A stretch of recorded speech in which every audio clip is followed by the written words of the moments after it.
Shalom semua. Kegerakan Pentakosta adalah kegerakan yang unik. Mengapa unik? Pernahkah saudara terbayang satu gerakan rohani yang dalam tempo 1 abad telah menyebar sampai ke 27% kekristenan yang ada? Kegerakan yang bergerak cepat ini memiliki pilar-pilar teologi yang perlu kita pahami. Pada Voice of Pentecost kali ini, kita akan membahas mengenai 5 pilar teologi Pentakosta. Apa saja 5 pilar teologi Pentakosta itu? Yang pertama, Jesus as Savior, atau pilar keselamatan. Keselamatan adalah momen di mana seorang bertobat dan menerima Yesus sebagai Tuhan dan Juru Selamat. Pengakuan iman GBI berkata, semua manusia berdosa dan kehilangan kemuliaan Allah, sehingga harus bertobat dan berpaling kepada Allah untuk menerima pengampunan dosa. Pertobatan mencakup peristiwa di mana seorang mendengar kabar Injil tentang karya Kristus, meresponi Injil dengan iman dan pertobatan, dan mengalami perjumpaan secara pribadi dengan Yesus. Hal ini yang terjadi ketika Petrus berkhotbah dalam Kisah Para Rasul 2 ayat 16-35. Di ayat 37 disebutkan bahwa orang-orang yang mendengar sangat terharu dan memberikan respon yaitu bertobat dan menerima Yesus sebagai Tuhan dan Juru Selamat. Bukankah hampir sebagian besar khotbah-khotbah dari Pentakosta menekankan akan pertobatan dan kepercayaan kepada Yesus sebagai Juru Selamat pribadi? Yang kedua, Jesus as Sanctifier, atau pilar pengudusan. Ketika seorang diselamatkan, dia memasuki proses yang bernama pengudusan. Pengakuan iman GBI berkata penyucian hidup adalah buah kelahiran baru karena percaya dalam darah Yesus, dikerjakan oleh kuasa firman Allah dan Roh Kudus. Karena itu kesucian itu azas dan prinsip hidup umat Kristen.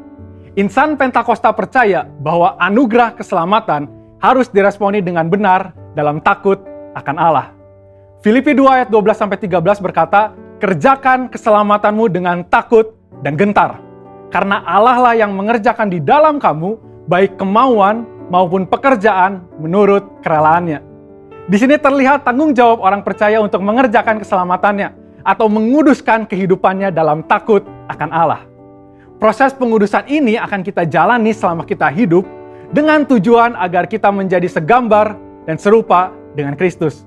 Pengudusan pun berbicara kita meninggalkan kehidupan lama kita, ataupun kebiasaan lama kita yang tergolong dosa, dan menjadi pribadi yang baru di dalam Kristus. Tidak lagi hidup di dalam dosa. Yang ketiga, Jesus as Spirit Baptizer, atau pilar baptisan Roh Kudus. Ini adalah bagian penting dan merupakan pilar sentral yang mengikat keseluruhan 5 pilar yang ada. Baptisan Roh Kudus yang dimaksud adalah baptisan yang dialami setelah seorang lahir baru, sebuah pengalaman yang juga bisa disebut sebagai kepenuhan roh, pencurahan roh, dan menerima Roh Kudus. Tanda awal seorang dibaptis oleh Roh Kudus adalah dia berkata-kata dalam bahasa roh sebagaimana yang diilhamkan oleh Roh Kudus. Baptisan Roh Kudus akan menghasilkan dampak secara internal maupun eksternal. Secara internal, yaitu kehidupan penyembahan yang lebih intim dengan Bapa. Karena menurut 1 Korintus 14 ayat 2, disebutkan bahwa orang yang menyembah dalam roh adalah mereka yang berkata-kata secara rahasia kepada Bapa.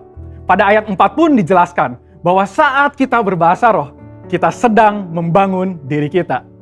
Secara eksternal, baptisan roh memberikan kuasa untuk menyelesaikan amanat agung. Seperti yang tercatat di dalam Kisah Para Rasul 1 ayat 8, dapat kita lihat di Alkitab bahwa pelayanan para murid berubah begitu mereka menerima baptisan Roh Kudus. Mereka menyembuhkan orang sakit, membangkitkan orang mati, mengusir setan, dan lain sebagainya. Yang keempat, Jesus as Healer, atau pilar kesembuhan ilahi. Di dalam pengakuan iman GBI, kita mempercayai bahwa kesembuhan ilahi tersedia dalam korban penebusan Yesus untuk semua orang percaya.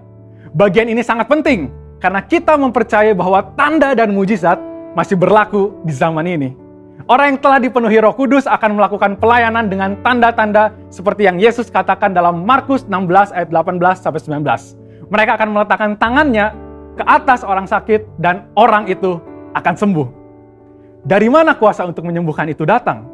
Dari kepenuhan Roh Kudus yang dijanjikan oleh Bapa kepada setiap orang percaya. Kita percaya bahwa kematian Kristus telah menebus segala dosa-dosa kita, termasuk menanggung segala sakit penyakit kita. Yesaya 53 ayat 4a jelas berkata bahwa tetapi sesungguhnya penyakit kitalah yang ditanggungnya. Yang kelima, Jesus as soon coming King, atau pilar kedatangan Yesus yang kedua dengan segera.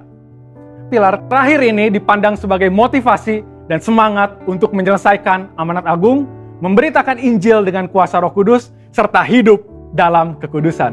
Kita percaya bahwa Yesus akan datang kali yang kedua untuk menjemput kita dengan segera. Pengakuan iman GBI berkata, Tuhan Yesus Kristus akan turun dari sorga untuk membangkitkan semua umatnya yang telah mati dan mengangkat semua umatnya yang masih hidup, lalu bersama-sama bertemu dengan dia di udara. Kemudian ia akan datang kembali dan bersama orang kudusnya untuk mendirikan kerajaan 1000 tahun di bumi ini. Kita percaya kedatangan Yesus untuk yang kedua kalinya untuk menjemput mempelainya yang masih hidup, atau biasa disebut rapture ini, akan terjadi secara tiba-tiba dan tanpa seorang pun tahu kapan waktunya. Ketidaktahuan kapan Yesus akan datang inilah yang akan mendorong setiap kita untuk dapat mempersiapkan diri sebaik-baiknya dan tetap hidup dalam integritas. Saya percaya pemahaman ini membawa kita semakin semangat di dalam menyelesaikan amanat agung dengan api Pentakosta ketiga. Saudara, untuk penjelasan lebih lengkapnya dari tim teologi kami, jangan lupa buka link yang ada di atas atau scan QR Code yang tersedia. Tuhan Yesus memberkati.